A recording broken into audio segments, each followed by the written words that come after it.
একবার এক প্রত্যন্ত গ্রামে, যেখানে সন্ধ্যা নামার সঙ্গে সঙ্গে চারপাশে নিস্তব্ধতা নেমে আসে, সেখানে ছিল একটি পুরনো বটগাছ। গ্রামের মানুষ বলতো ওই বটগাছের নিচে ভূতেরা বাস করে। এই গাছটি গ্রামের ঠিক মাঝখানে থাকায় সবাই গাছটির পাশ দিয়ে যেতেও ভয় পেত। গ্রামের এক প্রবীণ ব্যক্তি, দাদু হরিচরণ, বলতেন এই গাছের তলায় নাকি একসময় এক তান্ত্রিক তপস্যা করতেন।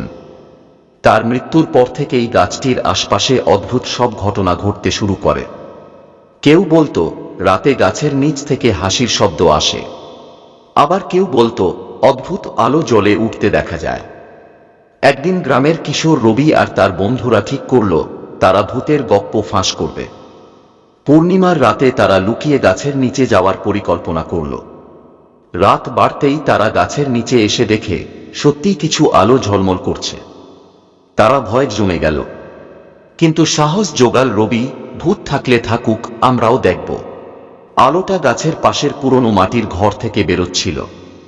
বন্ধুরা চুপি চুপি ঘরের দরজার কাছে গেল। ভেতরে দেখল এক বুড়ি মোমবাতি জ্বালিয়ে বসে আছে আর মাটির হাঁড়িতে কিছু মিশিয়ে মন্ত্র পড়ছে। বুড়ি তাদের দেখে চমকে উঠল। রবি জিজ্ঞাসা করল, তুমি এখানে কি করছো? বুড়ি বলল, সে আসলে গ্রামের বটগাছের নিচে তার পিতৃপুরুষের স্মৃতি রক্ষা করছে, কিন্তু মানুষ যাতে বেশি বিরক্ত না করে তাই ভূতের গুজব ছড়িয়ে দিয়েছে। রবির বন্ধুরা প্রথমে হতবাক হয়ে গেল, পরে সবাই মিলে বুড়ির গল্প শুনে গ্রামের মানুষকে এই ভূতের কাহিনীর সত্যিটা জানাল।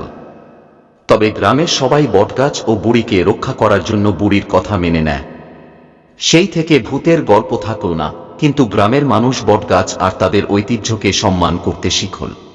ধন্যবাদ সবাইকে আমাদের এত ভালোবাসার জন্য, পাশে থাকার জন্য। আপনারা কমেন্ট করে জানান কে কী ধরনের গল্প শুনতে চান, আমরা চেষ্টা করব আপনাদের ইচ্ছা পূরণ করতে। Time Story official Facebook page ও ইউটিউব ফলো করুন। ধন্যবাদ সকলকে। আগামী বৃহস্পতিবার আবার কোনো নতুন গল্প নিয়ে হাজির হব আপনাদের সামনে।